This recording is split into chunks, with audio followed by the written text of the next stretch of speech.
Ladies and gentlemen, a $5,000 reward will be offered each week on the program immediately following this announcement.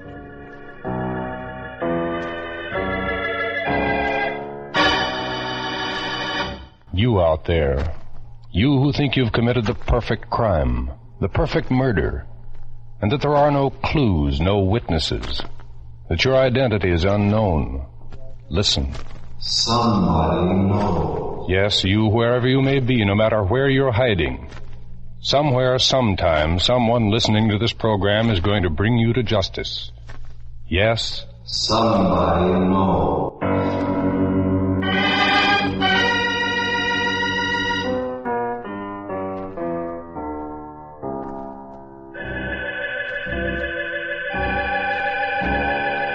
The Columbia Broadcasting System presents Somebody Knows, a program conceived in the public interest, dedicated to aiding the forces of law and order in the solution of this nation's unsolved crimes.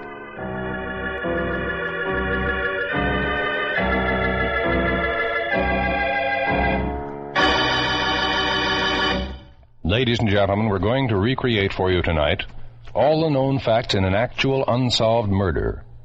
Somewhere, someone among you has had contact with the killer or killers.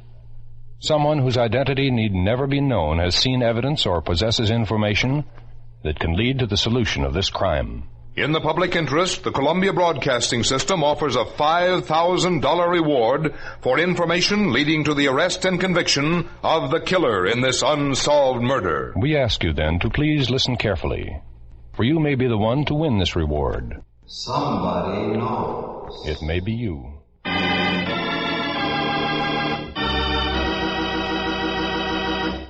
And now we open the files on one of this nation's unsolved murders. It's homicide file number 78654 of the St. Paul, Minnesota Police Bureau. The unsolved murder of Mary Agnes Kabiska. $5,000 reward for information leading to the arrest and conviction of her killer.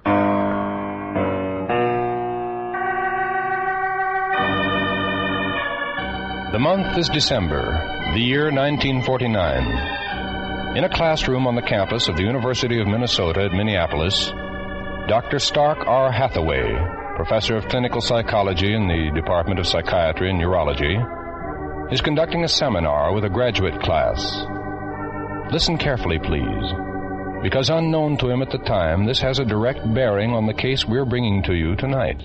Well, it seems to me, Dr. Hathaway, that you've led us into an even more interesting field. The discussion has covered a number of mental abnormalities and now turns to the subject of one specific type of insane or psychotic personality, one that presents an ever-present and terrifying threat to our society. What do you have in mind? Well, on the basis of the theories that we've analyzed so far, Dr. Hathaway, I'd say that psychotic personalities of this type tend to repeat their actions. It's more than a tendency. It's almost a certainty. Well, if that's true, then what of the so-called homicidal maniac, the psychopathic killer? Wouldn't he follow the same repetitive cycle, too? In certain cases, unquestionably. The same pattern will be followed time and time again. All right. Would it be possible, then, from a study of the circumstances surrounding a psychopathic murder to determine the type of personality of the killer? And then to determine whether such a crime would be repeated at a future date? It would be definitely possible. As a matter of fact, we have a case in point that occurred in St. Paul a little over a year ago. It involves the murder of a young girl by the name of Geraldine Mingo. I consider it a classic example of the type of criminal personality now under discussion. Let's examine the details and see if they can be helped. The crime that Dr. Hathaway chose as an example took place on the stormy night of August 9th in the year 1948. As he described it to them, Geraldine Mingo, a small, slight girl of 17, was returning home late at night. Her destination was the residence at 1875 Pinehurst Avenue in St. Paul, where she was employed. It was around the hour of midnight that the Cleveland Avenue streetcar on which she was riding stopped at Pinehurst Avenue, and Geraldine Mingo got off. The dark, rain-swept street was deserted as she hurried along the 2 short blocks toward her home. Then, somewhere along the way, the street was no longer deserted. Other steps beside Geraldine sounded on the wet pavement of Pinehurst Avenue. And then... What do you want? I don't know what you're talking about. You must be crazy. Let go of me. No, stop that. Get away from me. Get away from me.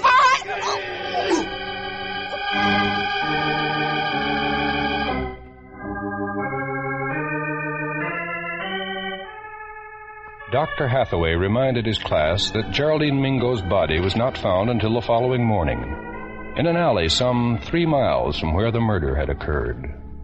Her throat had been slashed viciously and both wrists had been cut after death.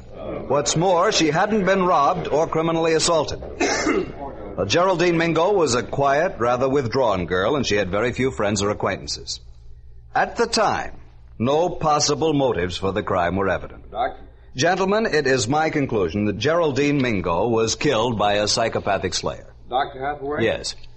Did the St. Paul police know of your opinion at that time? Yes, they'd call me in for consultation. But the point I wish to make is that a type of homicidal compulsion was involved, which has its classic type of personality.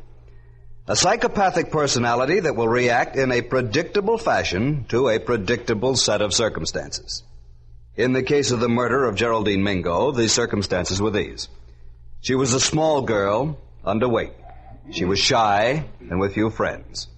The murder was committed on a quiet, deserted street. It took place around midnight. The weather was stormy, inclement.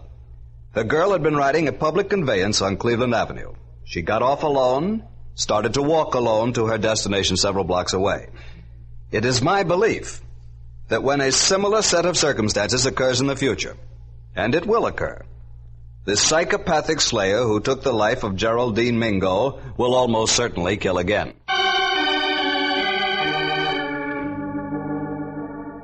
Dr. Hathaway's prediction to his class was made in December of 1949.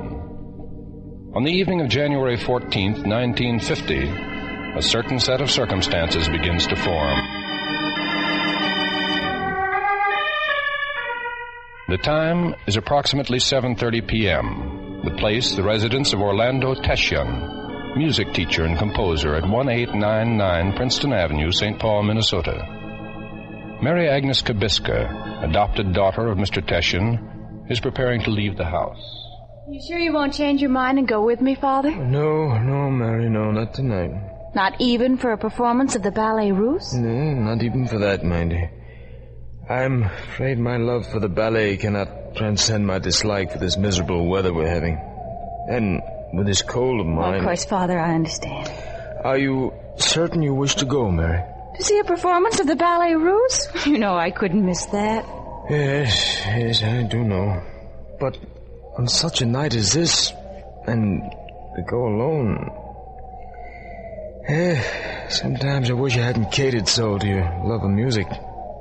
Young, pretty girl like you should have more interest in friends, young men. Oh, Father. No, I'm sorry. By all means, go, my dear. Go and enjoy yourself very much. Don't worry, Father. I will. Don't wait up for me. I may be late. Be sure to call me if you're going to be very late, Mary. Of course, I always do. Good night, Father. Good night, my dear.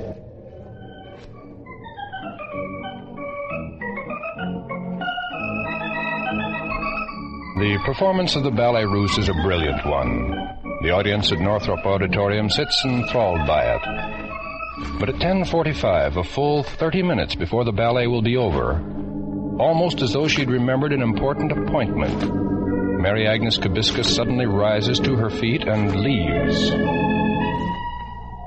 At 11:14 p.m. at the corner of University and Pryor Avenues, a bus driven by Ray Milligan of 1022 Cumberland Street, St. Paul, stops to let her aboard. Then it proceeds through the stormy and inclement weather along Cleveland Avenue.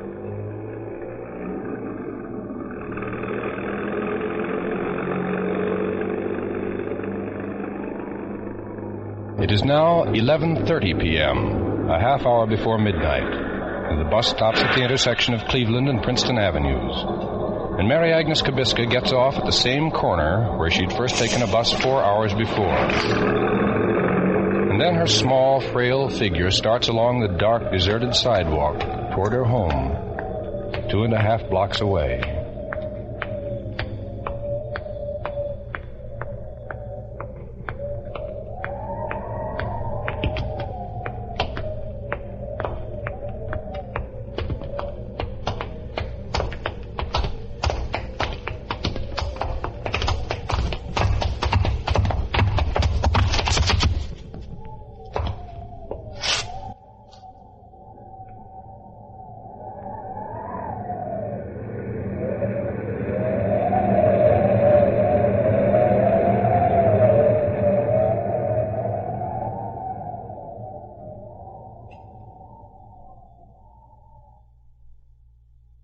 In just a moment, we'll continue with homicide file number 78654 of the St. Paul, Minnesota Police Bureau.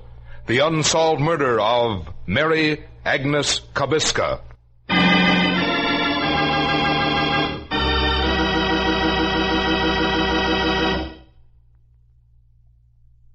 And now, ladies and gentlemen, we'll continue with the rest of the factual information concerning the unsolved murder of Mary Agnes Kabiska. Remember, $5,000 reward will be paid for information leading to the arrest and conviction of her killer.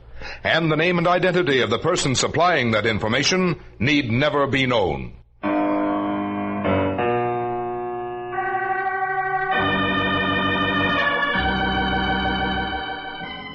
A few minutes after midnight on the morning of Sunday, January 15th, 1950, a call comes into the alarm room of the Police Bureau at 10th and Minnesota Streets in St. Paul. Police Bureau. Hello, Police Bureau. Yes? I want to report my daughter's missing. She left home early this evening. Should have been back some time ago. She could... Just a minute, please. I'll connect you with the dispatcher. The operator at the Police Bureau switchboard plugs in another line. A phone rings in the dispatcher's office in the next room.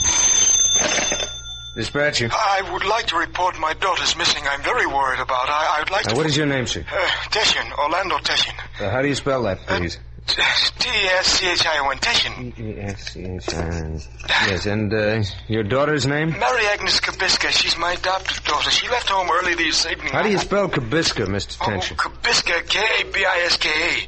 She left home early this evening. Should have been back at least half hour ago. I'm very worried about it. Kabiska, and your address? 1899 Princeton Avenue. 1899 Princeton She went to the Avenue. performance of the Ballet Russe at Northrop Auditorium at the university. Should have returned home at least half hour ago. Something has happened to her. I'm sure of that. Well, if your daughter's only a half hour late, I wouldn't be too worried about it, Mr. Teshin. In weather like this, traffic's pretty slow. She'll probably be showing up any minute. No. You don't know Mary. She's going to be late. She would have telephoned me. She always does. Something has happened to her. I know it. Something has happened. We have no report on anything here, Mr. Teshin. Why don't you call the Minneapolis police? If your daughter was over at the Northrop Auditorium and there was an accident or something, they'd have a record of it. You try Minneapolis. If your daughter hasn't come home in a couple of hours or so, you'd better call us again. At 2:30 a.m., Orlando Teshin calls the police bureau again. This is Orlando Teshin. My daughter Mary is still missing. The Minneapolis police don't know anything. I'm positive that Mary has fainted and is lying somewhere. She hasn't been well lately, and you must do something about it. You must. The dispatcher obtains a description of the missing girl and immediately checks all hospitals as well as the Minneapolis police. The calls reveal nothing. Then this missing persons bureau report is broadcast to all cars. To all cars, a missing girl, Mary Kabiska, 28, weight 90 pounds, medium complexion, 5'1", reddish-brown hair, blue eyes, wearing a fur coat, white tasseled cap, yellow scarf, blue jacket, and green snowsuit. Left home to attend Ballet Russe at Northrop Hall, University of Minnesota. Has not returned. WPDS. At 3:02 a.m., a squad car is sent to the Teshin home to investigate the situation and check the neighborhood. At 3:55 a.m., the missing persons broadcast is repeated. Then at 8:33 a.m., the dispatcher's phone rings once more. Dispatcher. A girl. She's lying there in the snow. She's hurt. Where? In back of my place. Where? A girl. What's your address, sir? Address? 839 Tuscarora Avenue. I was shoveling snow. It piled up pretty deep in my back walk. The one near the alley. And I was... And your name? Name? Peter Thule, Peter J. Thule, Thul. Like I say, I was shoveling snow in the rear of my place near the alley. Then I came to this snowdrift, a big one it was, and right there, All right, Mr. Thule, don't touch anything. Keep everyone away from the area. We'll have someone down there right away. Squad 311, Squad 325, Cruiser 566, to rear of 839 Tuscarora Avenue. Investigate an injured woman.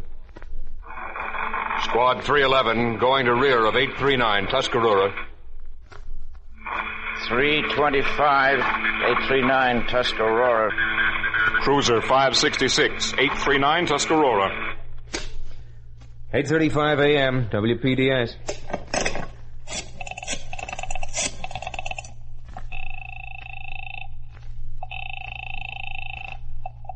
McAuliffe. Dispatcher, Lieutenant. I'm sorry to bother you at home, but we just got a report. Yes. An injured woman found buried in a snowdrift in the rear of 839 Tuscarora. Thought you'd better know, just in case it turns out to be something for homicide. Thanks, dispatcher. Send a white car for me. I'll be dressed by the time it gets here. Shortly afterwards, Detective Lieutenant Lester McAuliffe, head of homicide, arrives at the alley in the rear of 839 Tuscarora. The scene has already become a beehive of activity. Patrolman Trousseau has checked the body of the girl in the snowdrift and reported to the dispatcher that she is apparently dead. Lieutenant McAuliffe turns to Dr. Roy C. Heron, Deputy County Coroner and Medical Examiner. Yeah, Lieutenant, it's official. She's dead, all right. Thanks, Heron. Have you seen Dr. Dalton from the crime lab? Right here, Lieutenant. Oh, good. We've taken photographs of everything we could find here at the scene. Everything we could lay our hands on is being checked for any possible. Then Lieutenant McAuliffe contacts the dispatcher on the radio of Cruiser 566. Hello, dispatcher. This is Lieutenant McAuliffe. May we have your missing persons list for the night? Lieutenant McAuliffe, only one person reported missing during the night. A girl. Name, Mary Kabiska, 28. Weight, 90 pounds. Medium complexion, 5'1", reddish-brown hair. That's the girl, all right. Who reported her missing? A man named Orlando Teschen, her foster father, at 1899 Princeton Avenue.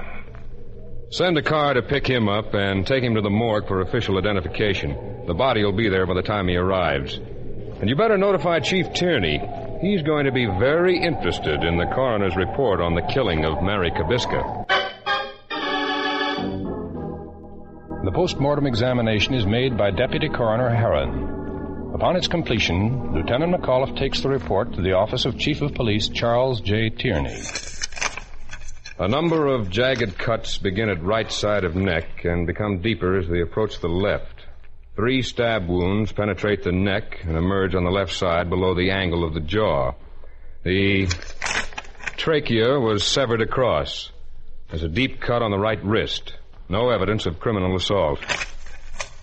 Well, Chief, does that sound familiar? It certainly does. Yes, Chief. Get hold of Dr. Stark R. Hathaway, University of Minnesota.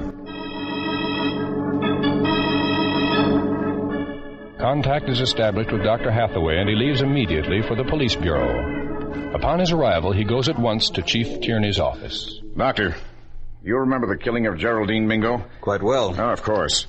You told us that the Mingo killing had struck you as a repetitive type of crime, one that a psychopathic killer would be bound to repeat. Do you still think so? I do. As a matter of fact, Chief Tierney, the Mingo case came up for discussion in one of my classes last month. I said at the time that St. Paul could expect the killer to strike again, perhaps very soon. And the more I consider the possibility, the more convinced I am that another such killing is imminent. Why do you ask? Here, look through this. A post-mortem report made this morning. Tell me what you think of it. Well, Doctor, what do you say? I'd say my predictions come true.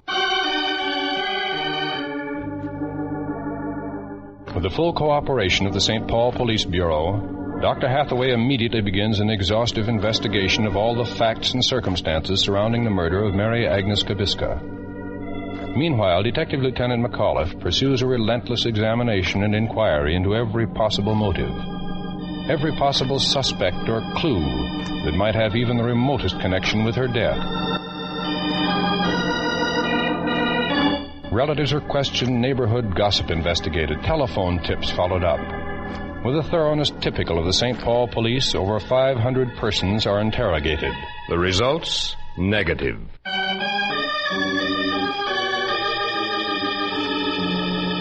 Then, on January 24th, 1950, a conference is held in an office on the campus of the University of Minnesota. Present are Chief of Police Charles J. Tierney, several of his assistants, and Dr. Stark R. Hathaway. Doctor, we're just about licked on this Kabiska killing, unless you've managed to come up with something for us. I've prepared an analysis for you, Chief Tierney, on the similarities and conclusions to be drawn in the Mingo and Kabiska cases. There it is. This? Oh, 28 pages, single-spaced. What's in it?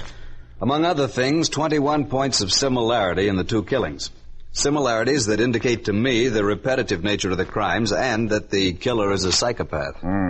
You're convinced of that, aren't you? I am, to such an extent that you'll find a description of the killer in that analysis. Description? Not a physical one.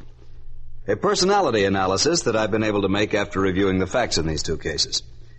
I think it gives a pretty clear picture of the man you're after. But it doesn't add a very optimistic note. What do you mean, Doctor? It has led me to the inescapable conclusion that these crimes are not at an end. That the killer may already have become acquainted with his next victim. Oh? That the next victim will again be a waif of a girl. And that she will be stabbed in the neck and her body left in some significant locality, probably an alley. It is impossible to predict what the time interval may be between the killing of Mary Agnes Kabiska and the next victim. But one thing is certain. If he is not caught, this killer may repeat his crimes again and again and again.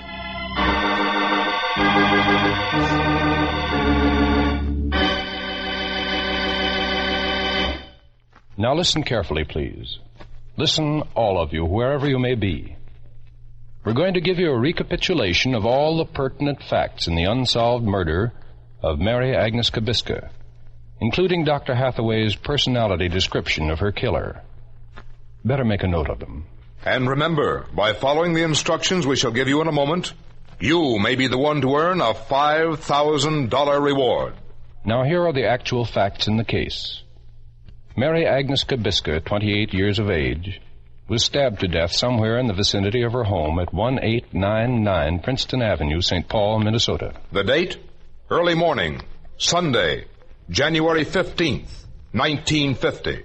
The murder weapon was a narrow-bladed instrument, possibly a penknife, very keen on at least one edge. Her purse is known to be missing. A drawstring-type purse with a cardboard bottom, no metal on it.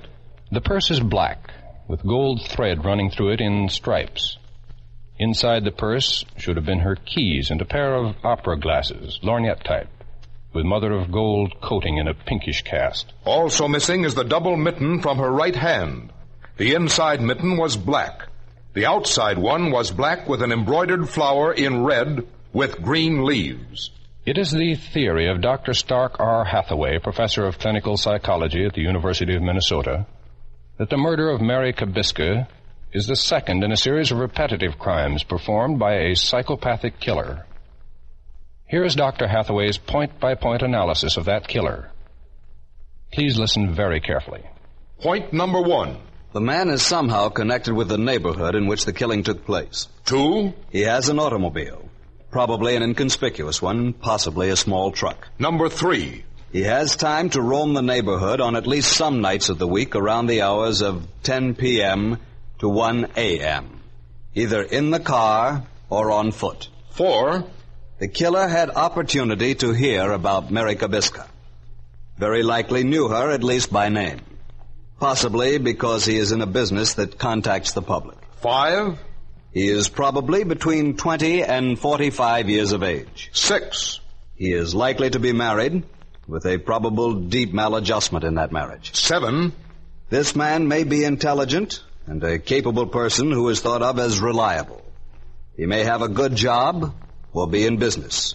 Not a person readily open to routine suspicion. 8. He is likely to have had a nervous breakdown in the past. 9. The killer will probably suffer from sullen or moody spells, though not be thought of as particularly queer or insane. 10.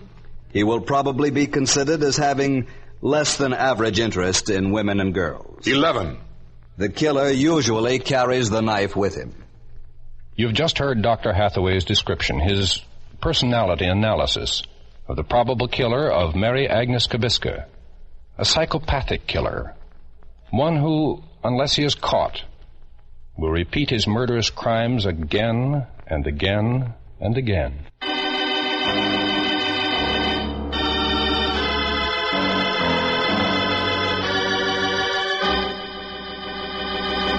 Ladies and gentlemen, if any of you possesses information that may have bearing on the unsolved murder of Mary Agnes Kabiska, follow these instructions so that your name and identity need never be made known unless you wish. Now listen carefully. Next week at the same time, we'll present another true case history of unsolved murder. Number 235-1950 in the homicide files of the Philadelphia, Pennsylvania Police Department. The murder of Joseph P. Bohannock.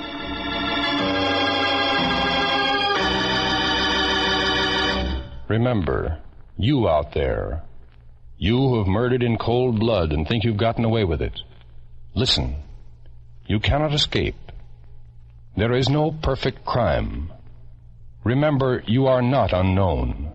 Somebody knows.